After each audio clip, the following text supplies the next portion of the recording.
यह कहानी लेखक की अपनी भावनाओं के द्वारा लिखी गई है। इस कहानी को सुनकर आप अपना मनोरंजन कर सकते हैं। इस कहानी में दर्शाए गए पात्र, उत्पादन और घटनाएं सभी काल्पनिक हैं। कहानी किसी भी व्यक्ति के भावनाओं, प्रथाओं और परंपराओं का अपमान नहीं करती है। यह कहानी पूरी तरह से काल्पनिक है। दोस्तों, सिर्फ आपसे एक ही रिक्वेस्ट है कि आप हमारी वीडियो को लाइक और सब्सक्राइब कर लिया कीजिए, क्योंकि हम इसे बहुत ही मेहनत से बनाते हैं और आप बिना लाइक और सब्सक्राइब किया ही चले जाते हैं। प्लीज प्लीज प्लीज, यह आपका प्यार होगा हमारे लिए। आप हमारे चैनल को लाइक और सब्सक्राइब जरूर कर लिया कीजिए, जिससे हमें लगेगा कि हमारी मेहनत व्यर्थ नहीं जा रही है। ईशान जब देखता है वेद उसके बातों का कोई जवाब नहीं दे रहा है तो वो उसको गुस्से से घूमने लगता है और कहता है, मैंने पूछा आप दोनों साथ में कैसे आए। वेद अपने गुस्से को अपने अंदर दबाता है और फिर अपने नेक्चुरल भाई की तरफ देखते हुए कहता है, मेरे भाई हम दोनों साथ में नहीं आए थे, बल्कि हम दोनों ऑफिस के नीचे मिल गए थे, इसलिए यहाँ पर साथ में आ गए। ईशान वेद की बातें सुनकर भी उसके ऊपर विश्वास नहीं कर पा रहा होता है, लेकिन फिर वह अपना अगला क्वेश्चन करते हुए कहता है, लेकिन आप यहाँ पर क्या करने के लिए आए हैं। वेद ईशान को अपने ख्वा जाने वाली नजरों से देखने लगता है और कहता है, इस कंपनी में मैंने 2 करोड़ इन्वेस्ट किया है, तो जाहिर सी बात है मैं यहाँ पर तो आता ही रहूंगा मीटिंग के सिलसिले में। ईशान वेद की बातें सुनकर अपना मुंह बना लेता है और वह जैसे ही कुछ कहने वाला होता है वैसे भी तिशा उन दोनों को गुस्से से देखने लगती है और कहती है, हे तुम दोनों अपना केबीसी वाला गेम लेकर यहाँ से दफा हो जाओ, क्योंकि मैं यहाँ पर काम करना ही हूँ, ना कि तुम दोनों की बकवास सुनने। इसलिए यहाँ से जो और जाकर बाहर आराम से अपना गेम एंजॉय करो और मुझे अंदर जाकर अपना काम करने दो। इतना बोलकर वो उन दोनों को अपनी खा जाने वाली नजरों से देखने लगती है और अपने मन में कहती है, इतना बोलकर वो उन दोनों को अपनी खा जाने वाली नजरों से देखने लगती है और अपने मन में कहती है, एक तो इस बेवकूफ की वजह से मुझे इतनी जल्दी ऑफिस आना पड़ा और अब ये यहाँ पर आकर ड्रामा कर रहा है, ना कि अपना काम करे और यहाँ से दफा हो जाए। तभी ईशान अपना मुंह बनाते हुए कहता है, तिशा तुम ऐसे हम दोनों को नहीं बोल सकती हो। क्या कोई क्लाइंट तुम्हारे ऑफिस में आता है तो तुम उसे इसी तरह बात करती हो? तुम ऐसा करती रहना तो सारे तुम्हें छोड़कर भाग जाएंगे। उसकी बात तिशा अपने गुस्से को अपने अंदर दबती है और कहती है, बिल्कुल नहीं, मैं अपने क्लाइंट को बहुत ही अच्छी तरीके से अपडेट करती हूँ, लेकिन मैं 2 झगड़ालू बच्चों को अपने ऑफिस में देखना बिल्कुल ही पसंद नहीं करती। वैसे भी बच्चे मुझे सच में पसंद नहीं है। वेद और ईशान जैसे ही सुनते हैं तिशा ने उन्हें बच्चा कहा, वो भी झगड़ालू बच्चा, तो उन दोनों का ही मुंह बन जाता है और दोनों ही लगभग उसे पर चिल्लाते हुए कहते हैं, हम कोई बच्चे नहीं है, समझी तुम। और तभी वेद थोड़ा सा झुकता है और तिशा के कान में कहता है, बोलो मत, इसी बच्चों ने तुम्हें बेड पर चिल्लाने पर मजबूर कर दिया था और अब मैं अपनी पूरी कोशिश करूंगा कि तुम बहुत जल्द ही इस बच्चे की मां बन जाओ। वेद के इस बात को सुनकर तिशा के कान लाल पड़ जाते हैं और उसका चेहरा चलने लगता है, लेकिन साथ ही उसके चेहरे का रंग भी उड़ जाता है, क्योंकि उसको कल रात की याद आ जाती है और अब दोबारा उसे चीज को एक्सपीरियंस करना नहीं चाह रही होती है। तभी ईशान कहता है, अरे तुम्हारा चेहरा इतना लाल क्यों पड़ रहा है, तुम्हें फीवर हो गया है क्या? इतना बोलकर वो अपने हाथ को उसके फोरहेड पर रखना चाहता है, लेकिन तभी वेद उसके हाथ को बीच में ही पकड़ लेता है और कहता है, तुम ऐसे ही किसी लड़की को उसके मर्जी के बिना टच नहीं कर सकते हो। उसकी बात को सुनकर ईशान का मुंह बन जाता है और वो वेद को घूरते हुए कहता है, यह कोई लड़की नहीं है। तुम्हारा मतलब क्या है कि मैं लड़की नहीं हूँ? क्या मैं तुम्हें कोई इच्छा नहीं दिखाई देती हूँ? तिशा ईशान को घूरते हुए कहती है। ईशान तिशा को समझते हुए कहता है, अरे नहीं नहीं, मेरा मतलब यह नहीं था, मैं तो ये बोल रहा था तुम कोई आम लड़की नहीं हो, तुम तो बहुत ही स्पेशल हो और मेरी दोस्त भी तो हो। इतना बोलकर वो फटाक से उसको अपनी तरफ करके उसको गले से लगा लेता है। उसकी इस हरकत से तिशा जहाँ शॉक हो चुकी होती है, वही वेद ईशान को अपने नजर में मॉडर्न इंटरेस्ट लिए हुए घूरने लगता है और फिर वो ईशान को तिशा से दूर करते हुए कहता है, ईशान बिहेव योरसेल्फ। वही अब तिशा से उनकी ये नौटंकी नहीं देखी जाती है, तो उन दोनों को साइड करती है और खुद केबिन के अंदर जाकर अपने सीट पर बैठ जाती है। उसके वहां से जाने के ईशान वेद को घूरते हुए कहता है, भाई आपने ऐसा क्यों किया? आपको पता है ना मैं उसे बहुत ही ज्यादा लाइक करता हूँ, आई मीन लाइक से भी ज्यादा मैं उससे बहुत ही ज्यादा प्यार करता हूँ, और जब भी मैं उसके करीब जाने की कोशिश करता हूँ आप बीच में आ जाते हो। प्लीज भाई ऐसा करना बंद करो, नहीं तो अपने भाई का घर नहीं बस पाएगा। ईशान की बात सुनकर वेद को बहुत ही ज्यादा गुस्सा आ रहा होता है और वह उसे घूरते हुए अपने मन में कहता है, तू जिस घर में मेरी वाइफ के साथ रहने का सपना देख रहा है ना, मैं उस घर को तो अपने हाथों से आग लगाऊंगा। वैसे अच्छा हुआ आज अंश यहाँ पे नहीं है, नहीं तो वो तेरा वो हल करता जो तू कभी सोच भी नहीं सकता था। जब ईशान वेद को किसी सोच में गुम देखता है तो वह उसे हिलाते हुए कहता है, क्या हुआ, आप कुछ बोल क्यों नहीं रहे हैं? उसकी आवाज सुनकर वेद अपने सेंस में वापस आता है और कहता है, हाँ मैं तेरी बातों को सुन लिया है और मैं इस पर तुझे कोई सजेशन देना चाहूंगा। अगर तुम उससे सच में प्यार करते हो तो ऑफिस टाइम खत्म होने के बाद उसे अपने साथ घूमने लेकर जाया करो, उससे पता बातें किया करो, तब तो तुम उसके दिल में अपने लिए जगह बना पाओगे। ईशान वेद की बात सुनकर सेठ सा मुंह बना लेता है और कहता है, ऑफिस के बाद उसके क्लोज जाना तो दूर की बात है, उससे कोई बात भी नहीं कर सकता है, तो मैं अप्रोच कैसे करूंगा उसे? वेद उसकी बात सुनकर अपने मन में कहता है, मैं ये बात अच्छे तरीके से जानता हूँ, तभी तो मैं तुझे ये सजेशन दिया है ताकि तू उसके करीब कभी ना पहुँच पाए। वो मेरी और मेरे भाई की है और वो हमेशा हम दोनों के ही रहेगी। तिशा अपना काम छोड़कर उन दोनों का तमाशा देख रही होती है और अपने मन में कहती है, मैं इतनी बदनसीब कैसे हो सकती हूँ कि सारे के सारे नालायक मेरे ही झोली में आ गिरे हैं। और तभी वहाँ पे मयंक आ जाता है और वो उन दोनों भाइयों को घूरते हुए तिशा के पास चला जाता है और कहता है, क्या हुआ, ये दोनों पागल यहाँ पर क्या कर रहे हैं। उसकी बात सुनकर तिशा उनको खा जाने वाली नजरों से देखने लगती है और कहती है, खबरदार, अगर तुमने मेरे पति को कुछ भी कहा था, और हाँ, इतनी जल्दी हो सके इन दोनों के यहाँ से दफा करो या फिर मुझे यहाँ से कुछ भी करके निकालो। मयंक उसकी बात सुनकर मुस्कुराने लगता है और फिर धीरे से कहता है, ओ, अभी तो तुम मुझे डांट रही थी और अब तुम चाह रही हो कि मैं तुम्हारी मदद करूं। तिशा अपने दांत भींचते हुए कहती है, वो तुम्हें करना ही पड़ेगा क्योंकि मैं तुम्हें रखा ही इसलिए है। मयंक उसकी बात सुनकर उसके कान में पास जाकर कहता है, अरे नहीं मॉम, आप गलत बोल रही है, आपने मुझे कम पर रखा है, लेकिन सिर्फ ऑफिस के काम के लिए, अपने पर्सनल काम के लिए नहीं। मुझे लगता है कि तुम कुछ बोल रहे हो, तुम मुझे पर्सनल असिस्टेंट हो और उसका काम ये होता है क्यों अपनी बस की सारी बातों को माने, वह चाहे ऑफिस वर्क से रिलेटिव हो या फिर पर्सनल लाइफ से। तिशा ने मयंक से कहा, ठीक है, कर रहा हूँ, कुछ ऐसे बॉस गिरी दिखाने की जरूरत नहीं है। मयंक ये बोलकर जैसे ही अपनी नजर सामने करता है, उसका पूरा शरीर डर के मारे कांप पड़ जाता है, क्योंकि वेद और ईशान उसको इस तरह से देख रहे होते हैं जैसे कि वो अभी के अभी उसके 4 टुकड़े कर देंगे। मयंक उन दोनों के एक्सप्रेशन को देखते हुए अपने मन में कहता है, मयंक, इतनी जल्दी हो भाग जाए यहाँ से, नहीं तो तू पक्का रांधवा मरा जाएगा इस लड़की के चक्कर में। और तभी तिशा की नजर भी दोनों पे जाती है और वो चिढ़ते हुए उन दोनों से कहती है, तुम दोनों हिम्मत कैसे हुई मेरे ही ऑफिस में खड़े होकर मेरे ही एम्प्लॉय को ऐसे घूमने की। ये सब हरकतें ऑफिस के बाहर जाकर करना, यहाँ पर नहीं। उसकी बातें सुनकर मयंक का मन कर रहा होता है वो अपना सर दीवार पर दे मारे और फिर वो अपने मन में कहता है, अरे मेरी माँ क्यों मुझे मरवाने पर तुली हुई है यहाँ, ये दोनों तो बस घूर कर मुझे छोड़ देंगे, लेकिन अगर मैं इन दोनों को बाहर मिल गया ना तो ये दोनों मेरी चटनी बनाकर रख देंगे और साथ में बिना डकार मारे मुझे खा भी जाएंगे। ईशान तिशा की बात सुनकर मुस्कुराते हुए कहता है, ठीक है, मैं समझ गया, तुम्हारी बातों को आगे से इस बात का ध्यान रखूंगा। और वही वेद तिशा को ऐसे देख रहा होता है जैसे कह रहा हो, तुम्हें तो मैं बाद में देखता हूँ। और तब तक मयंक इसी बात का फायदा उठाकर वहां से 9-2-11 हो गया होता है। फिर कुछ देर बाद ईशान और वेद को भी तिशा जबरदस्ती वहां से भगा देती है। रात में तिशा शावर लेकर वही रूम में काउच पर बैठकर अपना काम कर रही होती है, तभी सेक्रेट रूम से अंश निकल कर आता है और वह आते ही तिशा को पकड़ता है और वेद के सामने ही उसको किस करने लगता है। अंश तिशा को पैशनेटली किस कर रहा था, मानो बहुत टाइम बाद एक भूखे शेर को उसका शिकार मिला हो। वो लगातार बस तिशा के होठों को बेइंतहा चूमता ही जा रहा था। वह तिशा को तब तक नहीं छोड़ता है जब तक कि उसकी सांसें घुटने नहीं लगती है। उसके छोड़ते ही तिशा तेजी से सांसें लेने लगती है और वह गुस्से से अंश की तरफ देखती है जो खुद के किस से सेटिस्फाइड लग रहा होता है, जो उसकी स्माइल ही बयां कर रही थी। तिशा को जब खुद के ऊपर अंश की पकड़ दिली लगती है तो वह जल्दी से अंश के चिक्स पर गुस्से से बाइट कर लेती है और जब तक अंश कुछ समझता तब तक तिशा उठकर काउच के दूसरे साइड भाग जाती है। अंश अपने गालों को सहलाते हुए तिशा को घूरने लगता है और वह तिशा के करीब जाने लगता है, जिसे देखकर तिशा दूसरी तरफ जाने लगती है और इस वक्त तिशा को देखकर ऐसा लग रहा होता है जैसे कोई छोटी बच्ची अपना बदला लेकर खुश हो रही हो।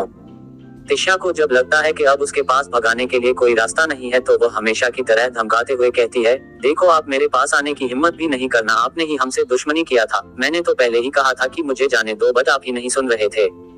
वो दोनों ऐसे ही लड़ते हुए काउच के पास पहुंच जाते हैं और तभी एक झटके से उनका गेट खुल जाता है और इन वक्त तीनों रूम में होते हैं, इसलिए उन तीनों को संभालने का मौका ही नहीं मिलता है। लेकिन अंश तुरंत अपना दिमाग चलता है और तिशा को काउच पे लेटा देता है और खुद उसके ऊपर लेट जाता है, मतलब उसका सर तिशा के टमी पे होता है और उसके पैर तिशा के पैरों में उलझे हुए होते हैं। और वेद भी जल्दी से ब्लैंकेट उठाकर उसके ऊपर फेंक देता है जिससे वो खुद को कवर कर सके। और वही शौर्या जो रूम में आकर गेट के पास ही रुक गई होती है गेट को लॉक करने के लिए, तो वो इस बात पर ज्यादा ध्यान भी नहीं देती है। वो गेट को लॉक करके उन सब की तरफ मुड़ती है और वेद से कहती है, अरे भाई, भाभी कहाँ है, वो दिखाई क्यों नहीं दे रही है। वेद उसकी बात को सुनकर काउच की तरफ ऐसा करते हुए कहता है, वो वहां पर लेटी हुई है। तिशा भी शौर्या को देखकर एक ऑकवर्ड स्माइल करते हुए उसे वहीं से हाय करती है। तिशा अपने चेहरे पे एक ऑकवर्ड स्माइल लिए शौर्या से कहती है, इतनी रात को यहाँ पे कोई काम था क्या। उसकी बात सुनकर शौर्या सेठ सा फेस बना लेती है और कहती है, जिस लड़की पर मेरा 15 साल से क्रश था उसे लड़के की शादी हो रही है, मैं बहुत ही दुखी हूँ, मेरा दिल पूरी तरीके से टूट चुका है। उसकी बात सुनकर तिशा को समझ में नहीं आ रहा होता है वो राय फिर यहाँ से उसकी बातों पर, लेकिन फिर वो उससे सवाल करते हुए कहती है, तुम्हारी क्रश की शादी हो रही है, ये तो सच में बहुत दुखी करने वाली बात है। बट तुम्हारे यहाँ आने का रीजन क्या है? कहीं तुम यहाँ पर इसलिए तो नहीं आए हो कि हम लोग जाकर तुम्हारे उस क्रश को किडनैप कर ले ताकि वो शादी ना कर पाए? तिशा की बात सुनकर शौर्या की आंखें बड़ी बड़ी हो जाती है और एकदम से चहकते हुए कहती है, क्या सच में ऐसा हम लोग कर सकते हैं और हमेशा कर सकते हैं? तो यह आइडिया मेरे दिमाग में पहले क्यों भी आया? ये कहते हुए वो वेद का हाथ पकड़ लेती है और उसे खींचते हुए रूम से बाहर ले जाते हुए कहती है, चलो भाई हम दोनों उसे किडनैप कर लेते हैं और फिर जबरदस्ती तुम मेरी शादी करवा देना उससे। अरे मेरा कहने का यह मतलब नहीं था, मैं तो बस पूछ रही थी आप यहाँ पर मतलब किस लिए आए हैं? तिशा ने उसे रोकने की कोशिश करते हुए कहा। उसकी बात सुनकर शौर्या फिर से सेड फेस बना लेती है और कहती है, ठीक है मैं उसे भूल ही जाती हूँ, लेकिन हाँ भाई आपने मुझसे प्रॉमिस किया था कि आप मेरे दुख में मेरा साथ देंगे और आज सारी रात बैठकर मेरे साथ ड्रिंक करेंगे। उसकी बातें सुनकर तिशा की आंखें शौक से बाहर आने वाली होती है और वही वेद उसे ऐसे देख रहा होता है जैसे किसी अजूबे को देख लिया हो, लेकिन फिर उन दोनों को तुरंत ही समझ में आ जाता है ये किसका कारनामा है और ये कारनामा किसी और का नहीं ब्लैंकेट में छुपे अंश का होता है। और उसके इस हरकत पर तिशा और वेद दोनों को ही काफी ज्यादा गुस्सा आ रहा होता है क्योंकि दोनों ही पूरी तरह से फंस चुके होते हैं अंश के चक्कर में। तिशा तो गुस्से के मारे ब्लैंकेट के अंदर से ही उसे अपने पैरों से मरने लगती है, लेकिन अंश तुरंत उसके पैरों को पकड़ के उसे पर किस करने लगता है। अब बेचारी तिशा की हालत खराब हो रही होती है, ना ही उसे रोकते बन रहा होता है और ना वो बेचारी कुछ कह पा रही होती है और इसी बात का अंश पूरा फायदा उठा रहा होता है। तभी शौर्या अपने हाथ में पकड़े वाइन के बोतल को लेकर काउच की तरफ आने लगती है और कहती है, भाभी मैं आपके साथ बैठ जाती हूँ। उसकी बात को सुनते ही तिशा की हालत खराब होने लगती है और वो एकदम से चिल्लाते हुए कहती है, नहीं बिल्कुल आप यहाँ पर बिल्कुल नहीं बैठ सकती है। उसको इतना तेज चिल्लाता हुआ देखकर शौर्या बेचारी डर कर 2 कदम पीछे हो जाती है और उसकी आंखों में आंसू आने लगते हैं और वो अपने आंसू भरे आंखों से तिशा को देखते हुए कहती है, भाभी क्या आप मुझसे इतना ज्यादा नफरत करती है कि आपके पास बैठने के नाम से ही आपने मेरे ऊपर इतना तेज चिल्ला दिया? मुझे पता ही था मुझे कोई प्यार नहीं करता, लेकिन यह नहीं पता था कि आप भी मुझसे नफरत करती हैं। उसकी बातें सुनकर तिशा शॉक हो जाती है और उसे समझते हुए कहती है, अरे अरे ऐसी कोई बात नहीं है, आप गलत सोच रही है, मैं तुमसे बहुत प्यार करती हूँ। और तभी ब्लैंकेट के अंदर अंश तिशा के नाइट शर्ट के 3 बटन को नीचे की तरफ से खोल देता है और वह धीरे धीरे उसके टमी पे किश करने लगता है, जिससे अब तिशा के अपने बॉडी में सिहन पैदा हो जाती है और उसकी हालत ऐसी हो जाती है जिसमें ना हो सकती थी, ना चिल्ला सकती थी और ना ही उसे रोक सकती थी। वो बस भूत बनकर अपनी जगह पर ही जम गई होती है। और तभी शौर्या भी उसकी तरफ आने लगती है और उसी टाइम अंश भी उसकी बेली पर जोर से बाइट कर लेता है, जिससे तिशा की एक चीख निकल जाती है और वो गुस्से से चिल्लाते हुए कहती है, अगर अब तुमने मुझे गलती से भी टच करने की कोशिश किया है या अपनी जगह से हिलने की कोशिश भी की तो मैं सुबह का सूरज देखने के लिए जिंदा नहीं छोड़ूंगी तुम्हें। शौर्या जो तिशा के पास काउच पे बैठने ही वाली होती है, तिशा के ऐसे अचानक से चिल्लाए जाने की वजह से वो काउच पे बैठने से पहले ही नीचे गिर जाती है। आज आपको क्या हुआ है? आप पास मेरे साथ ऐसा क्यों कर रही हैं? ऐसा कहते हुए वो लगभग रोने ही वाली होती है।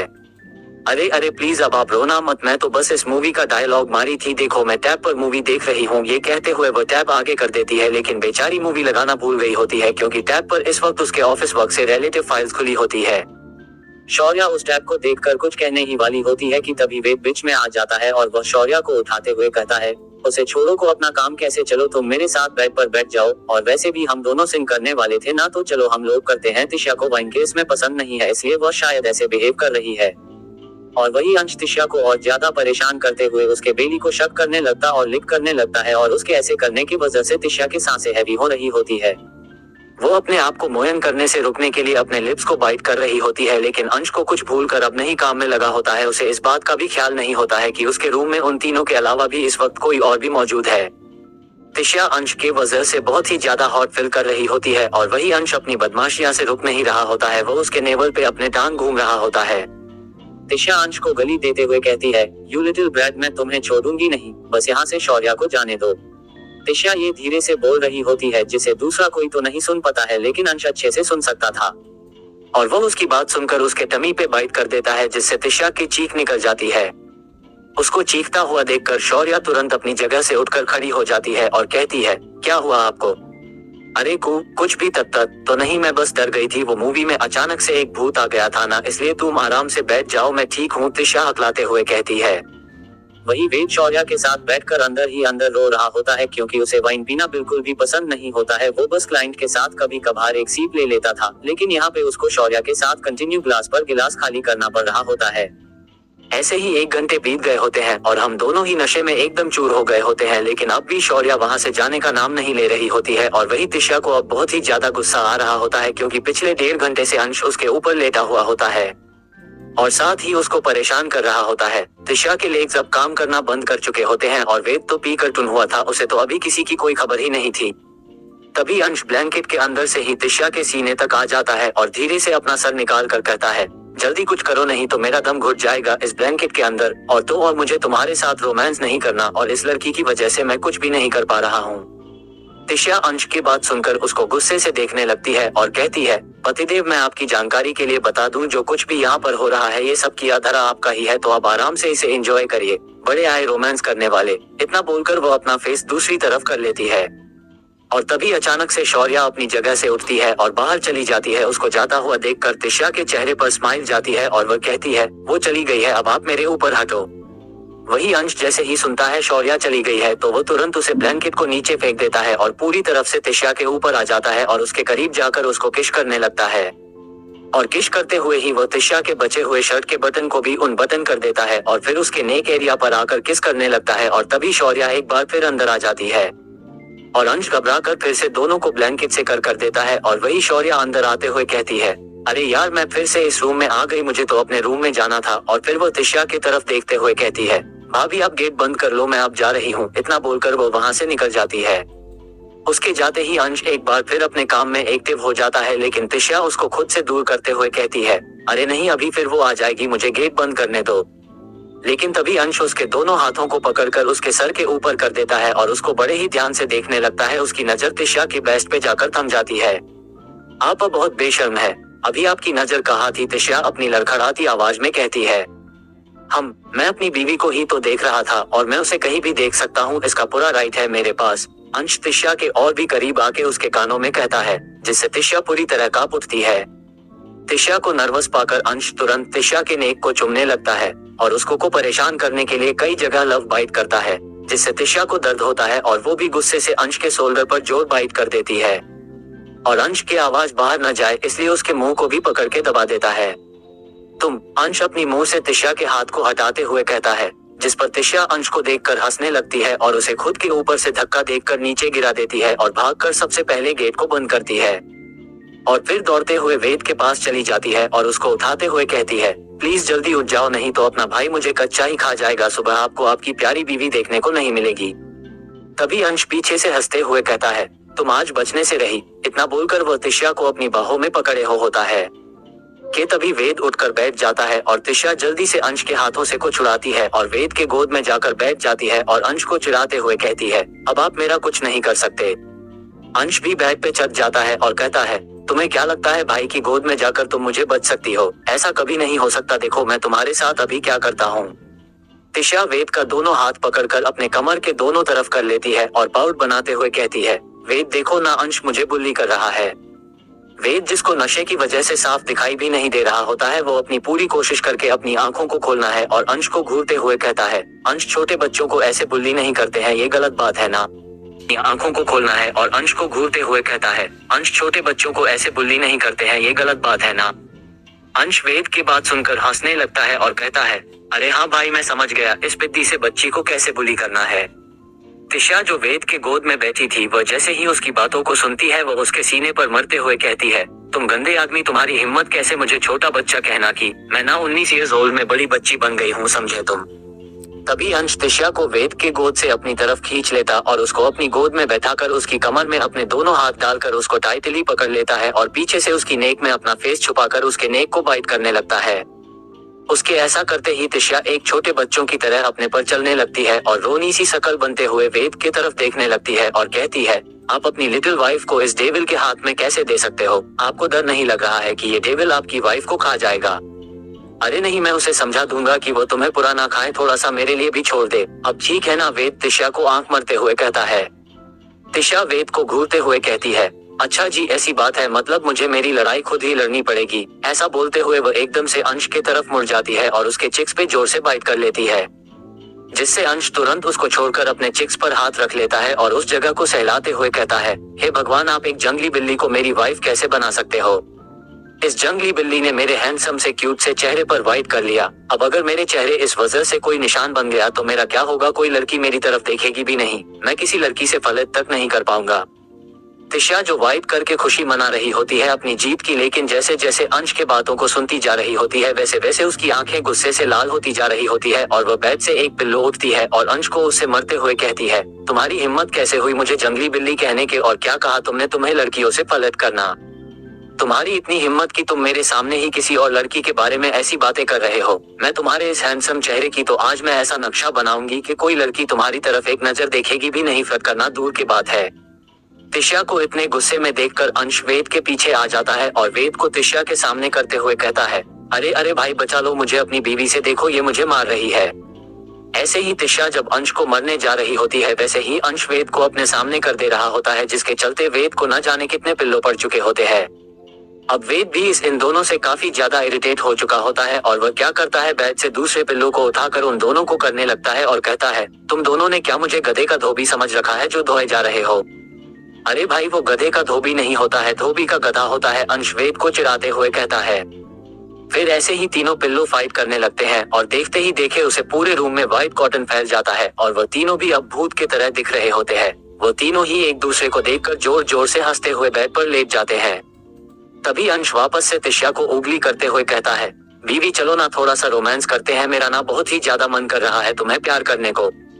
तिशा जो पिल्लो फाइट करने की रेसिपी थककर जोर जोर से फांसी ले रही होती है, वह जैसे ही अंश की बातें सुनती है वो उसे घूरने लगती है और कहती है, लेकिन मेरा मन ना तुम्हें वो करने का हो रहा है। तभी अंश उसकी हाँ में हाँ मिलते हुए कहता है, हाँ चलो ना फिर हाँ वो करते हैं, मुझे भी वो करना है। तिशा उसकी बात सुनकर शर्माने की एक्टिंग करने लगती है और कहती है, क्या सच में तुम मेरे साथ वो करना चाहते हो? वैसे तुम कितनी ज्यादा स्मार्ट हो ना, मेरे वो का मतलब भी इतनी जल्दी समझ गए। अंश तिशा के कमर को पकड़कर अपनी तरफ करता है और कहता है, वो इतनी तारीफ करने की जरूरत नहीं है, मैं तो बचपन से ही स्मार्ट हूँ, मुझे तुम्हारे वो का मतलब पता है, तुम्हें भी मेरे साथ रोमांस करना चाहती हो, बस कहने से शर्म रही हो, मैं सही कह रहा हूँ ना? तिशा अपनी कमर से अंश के हाथ को हटाती है और उसको अपना मुक्का दिखाते हुए कहती है, इतना रोमांटिक फिर करने की जरूरत नहीं है, मेरे वो का मतलब था मैं तुम्हें मारना चाहती हूँ, वो भी इतने अच्छे तरीके से कि तुम्हारे सर से रोमांस का भूत उतर जाए, वो भी 1-2 महीने के लिए। बड़े आए रोमांस करने वाले, मतलब हद है बच्चे के तो किसी को पड़ी ही नहीं है, जब देखो रोमांस करना है, कभी मेरे बारे में सोच लिया करो, जब देखो परेशान करते रहना। तिशा की बातें सुनकर अंश मुंह बना लेता है और वेद से कंप्लेंट करते हुए कहता है, भाई देखो ना तुम्हारी वाइफ मुझे फिर से डांट रही है, मेरी वजह से मासूम बच्चे पर किसी को तरस भी नहीं आता है। तिशा अंश को घूरते हुए कहती है, तुम और मासूम, ये कब हो गया? वैसे सच कहो तो तुम तो इतने मासूम हो कि अगर कोई शैतान तुम्हारे सामने आ जाए तो वो भी तुम्हारी इस मासूमियत को देखकर डर जाएगा। अंश तिशा की बात सुनकर मुंह बना लेता है और कहता है, इनडायरेक्टली तुम मुझे शैतानों का शैतान कह रही हो, और अब तुम्हें मुझे शैतान का नाम नहीं दिया है तो क्यों ना मैं तुम्हें अपनी शैतानियां दिखा भी दूं। इतना बोलकर वो तिशा की तरफ एक ब्राइट स्माइल के साथ देखने लगता है। उसकी इस स्माइल को देखकर तिशा अंदर तक कांप जाती है और बेड से नीचे उतरते हुए कहती है, सोचना भी मत, मैं सोच नहीं रहा हूँ, मैं तो करूंगा। इतना बोलकर वो तिशा को उसके खाने से पहले ही पकड़ लेता है और उसको बेड पे फेंक कर उसके ऊपर आ जाता है। तिशा अंश को खुद से दूर करने की कोशिश करते हुए कहती है, कुछ तो शर्म कर लो, तुम्हारे भाई भी यहीं पे है। अंश उसकी बात को सुनकर मुंह बना लेता है और फिर कहता है, तुम्हें पता है भाई के 0 टॉलरेंस है, वो 2 ग्लास वाइन भी नहीं संभाल पाते हैं और आज तो उन्होंने ना जाने कितना ग्लास पिया है और वो अब नशे की वजह से सो चुके हैं, इसलिए तुम उनकी टेंशन छोड़कर अपनी सोचो, और वैसे भी अगर वो उठ भी जाते हैं तो मैं उन्हें बोल दूंगा हमें ज्वाइन करने के लिए। अंश ये कहते हुए अपनी आईज बली कर देता है तिशा की ओर देखते हुए। वो और जब तिशा अंश की बात सुनती है वो एकदम से घबरा जाती है और कहती है, ज्वाइन करने को बोल दूंगा, तुम कहना क्या चाहते हो? अंश तिशा के नेक पे लाइट किशेस करते हुए कहता है, मतलब वही है जो तुम समझ रही हो, थोड़ा दर्द होगा लेकिन मुझे पता है तुम बर्दाश्त कर लोगी। यू समझलेस इंसान, मैं तुम्हें छोड़ूंगी नहीं। इतना बोलते हुए तिशा अंश के सीने पे मरने लगती है, लेकिन तभी अंश उसके दोनों हाथों को पकड़ लेता है और कहता है, मुझे पता है तुम मुझे कभी नहीं छोड़ोगी और फिलहाल के लिए मैं भी तुम्हें नहीं छोड़ने वाला। इतना बोलकर वो तिशा के दोनों पैरों को पकड़ लेता है, जिससे तिशा को बहुत ज्यादा गुदगुदी हो रही थी और वह हंसने लगती है।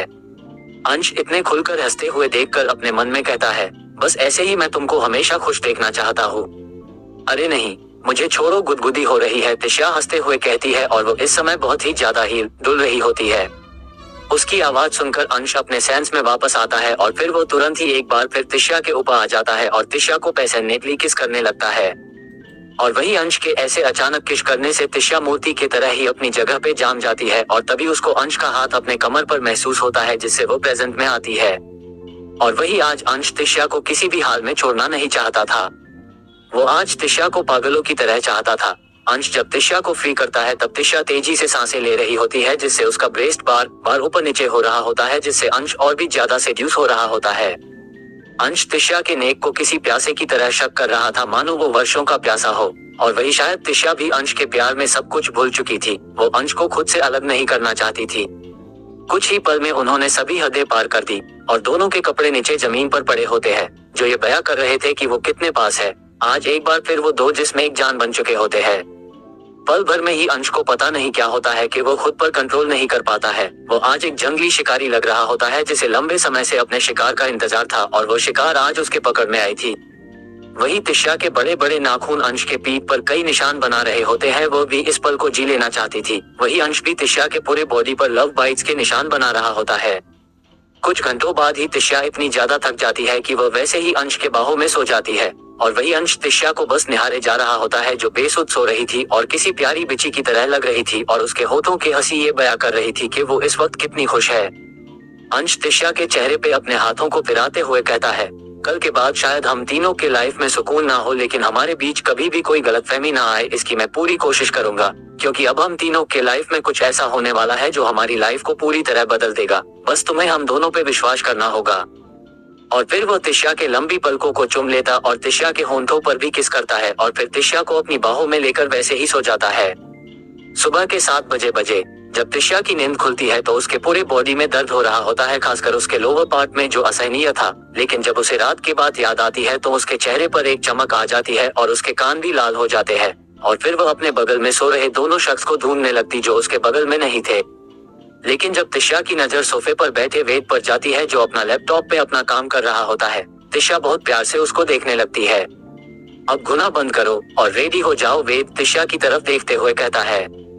तिशा जल्दी से अपनी नजरें दूसरी तरफ कर लेती है लेकिन वेद अब भी तिशा को देखे जा रहा था जिसे तिशा साफ महसूस कर पा रही होती है। तिशा जल्दी से खुद को ब्लैंकेट से कवर करती है और फिर से खुद को शर्मिंदा महसूस कर रही होती है। लेकिन जब तिशा को ये रियलाइज होता है कि उसने वेद की शर्ट पहन रखी है तब जाकर वो चैन की सांस लेती है।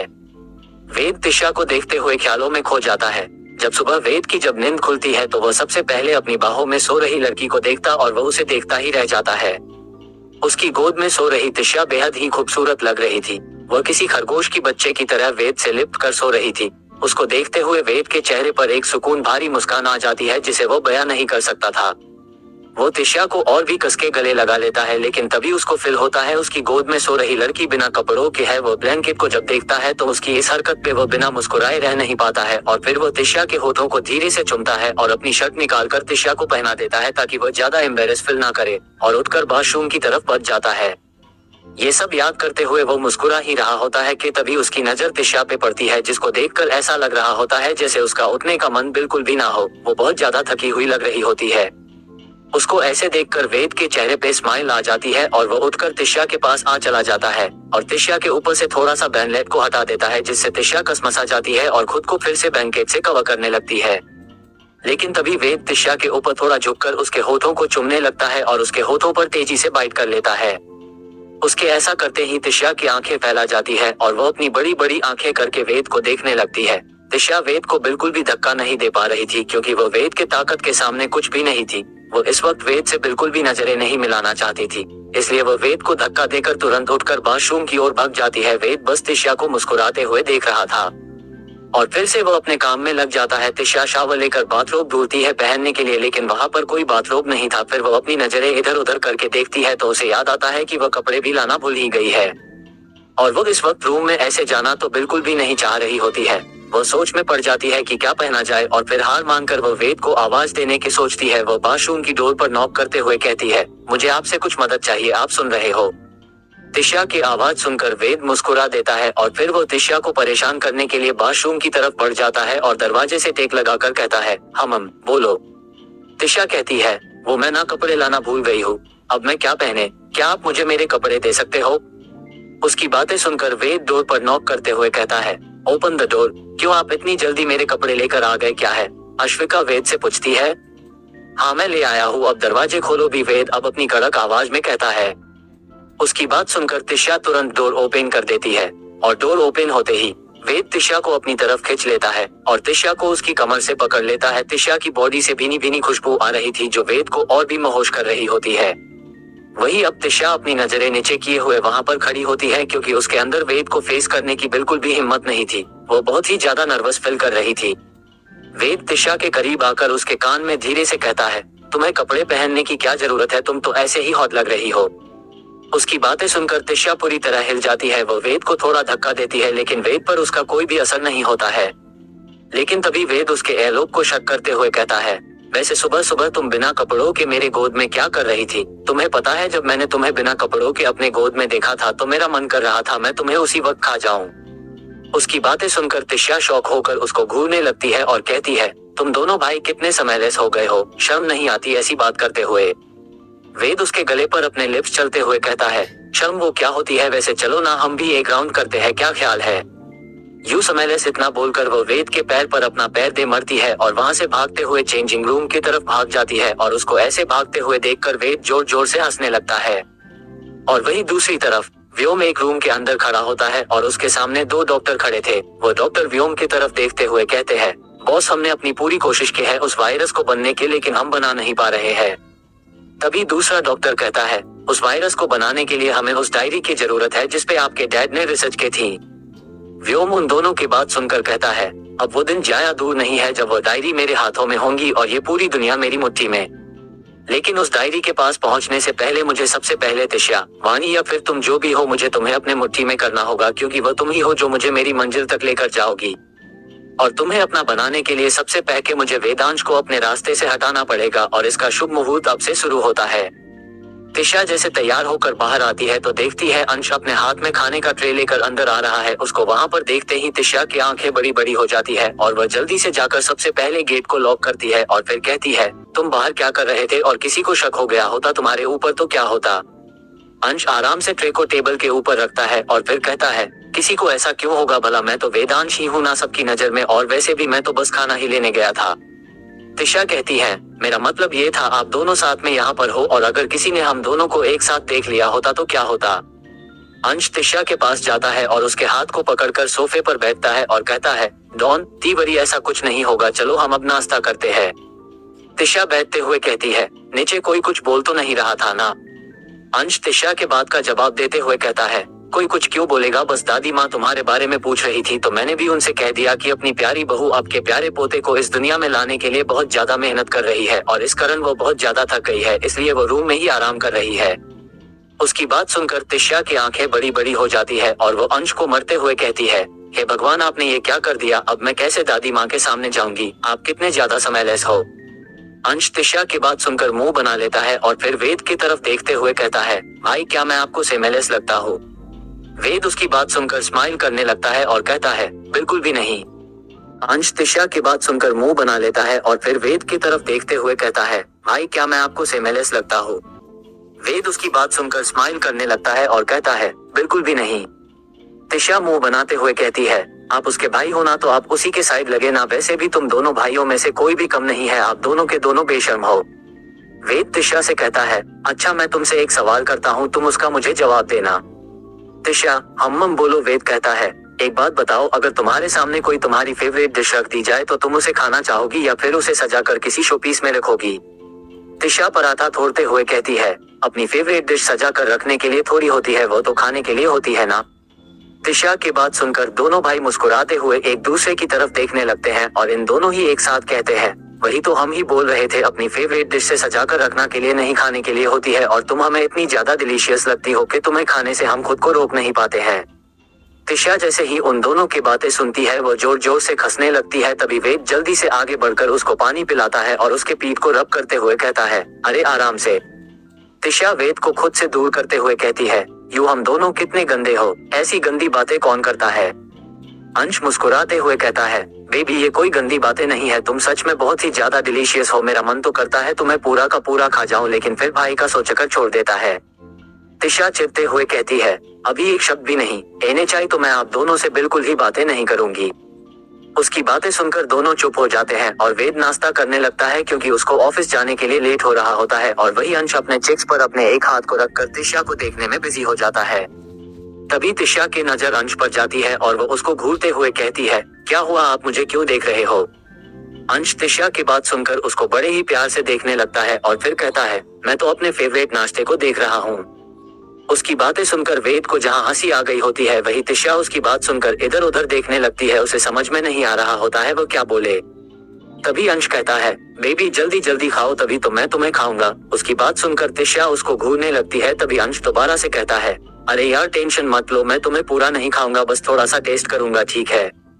तिशा गुस्से से अपनी जगह से उठती है और आग चलाते हुए वहां से परपटाते हुए चली जाती है। और वही उसको इतने गुस्से में जाता हुआ देखकर अंश जोर जोर से हंसने लगता है। तभी वेद कहता है, तुम मुझसे इतना ज्यादा परेशान क्यों करते हो?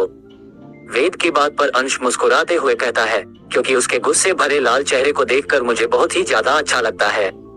और फिर वो एकदम से सीरियस हो जाता है और कहता है, भाई आपने क्या सोचा है उस बारे में? अंश का सवाल सुनकर वेद का चेहरा एकदम कोल्ड हो जाता है और वो अपनी कोल्ड वॉइस में कहता है, मुझे इस बारे में कोई बात नहीं करना है, बस तुम ये डिसाइड करो कि तुम कैसे तिशा को सच्चाई बताने वाले हो। अंश वेद की बात सुनकर कुछ देर के लिए चुप हो जाता है और फिर कहता है, मैं उस बारे में तिशा को कुछ नहीं बताने वाला, क्योंकि अगर मैंने उसे पहले ही सच्चाई बता दी।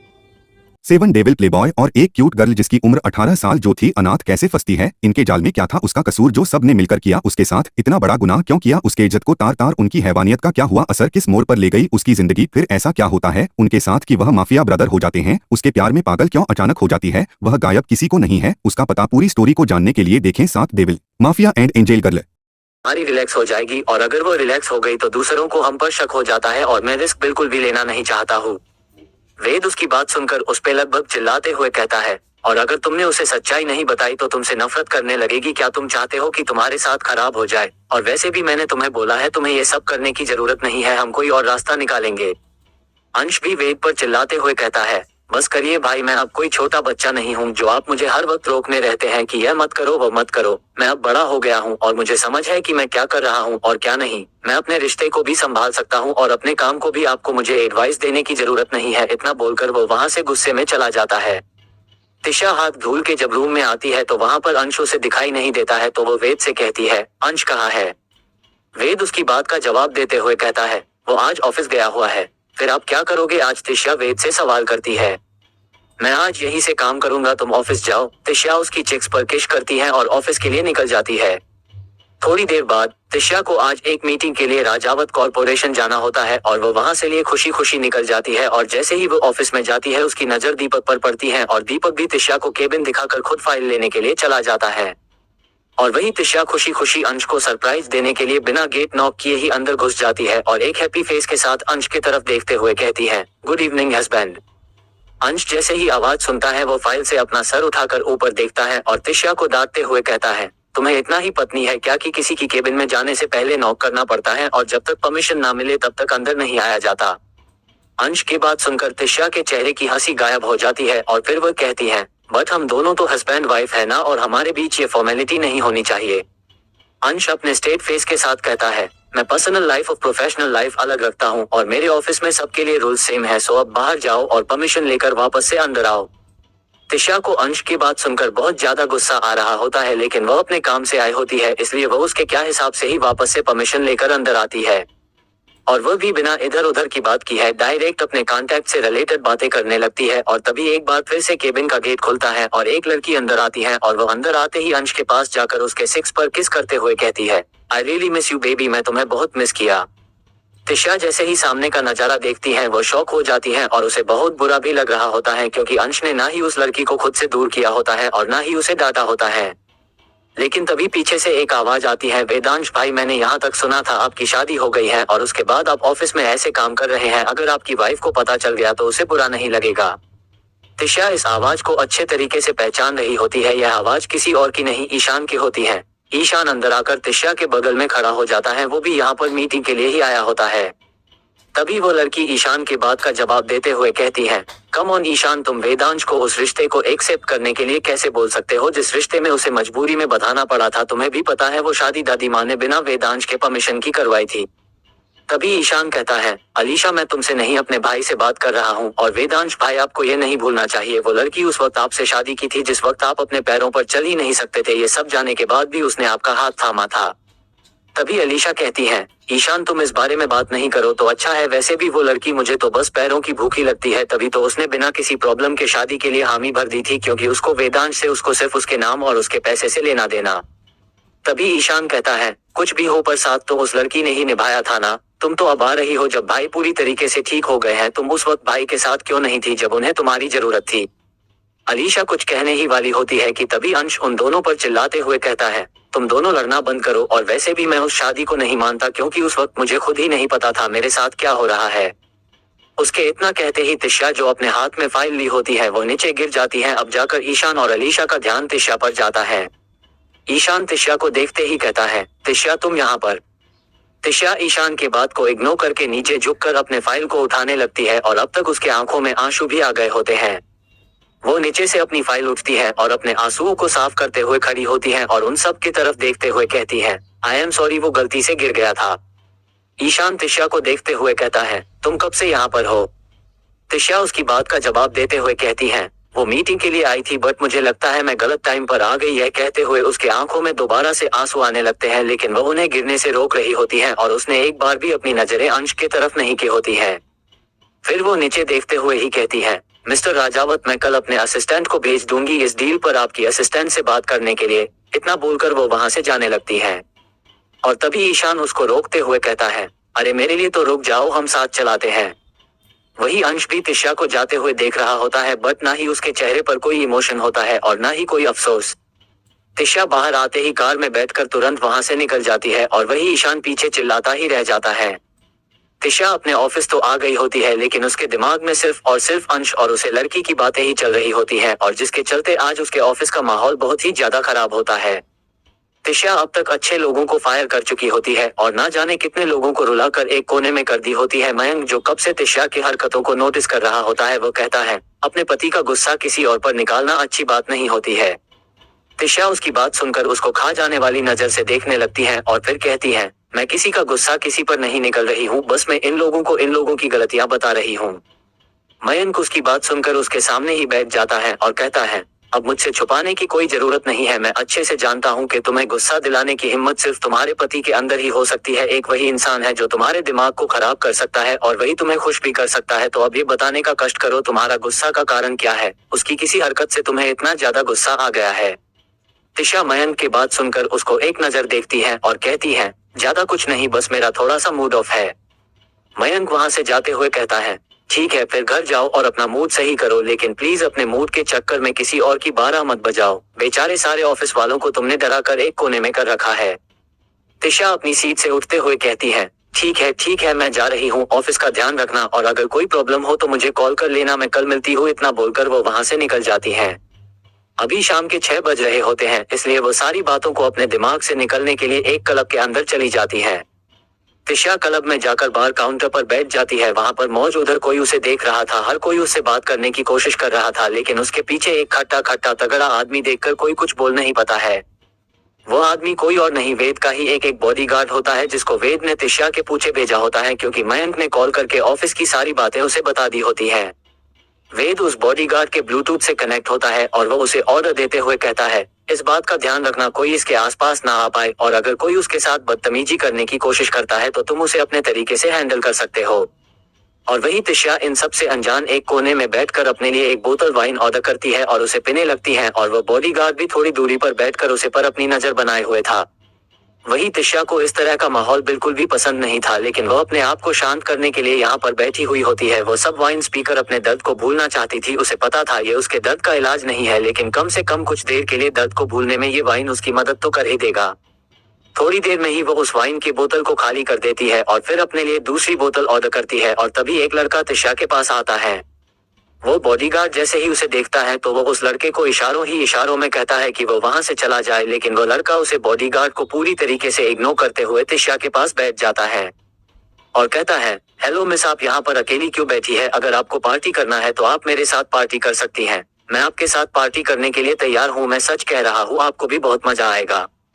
तिशा धीरे से अपनी नजर उठाती है और कहती है, अभी की अभी यहाँ से दफा हो जाओ और दोबारा अपनी शक्ल मत दिखाना। अपनी शक्ल देखी है तुमने आईने में कभी? मेरा बॉयफ्रेंड तुमसे लाख गुना अच्छा है। चुपचाप यहाँ से अपने घर चले जाओ, तुम्हारी मम्मी तुम्हारा घर पर इंतजार कर रही होगी।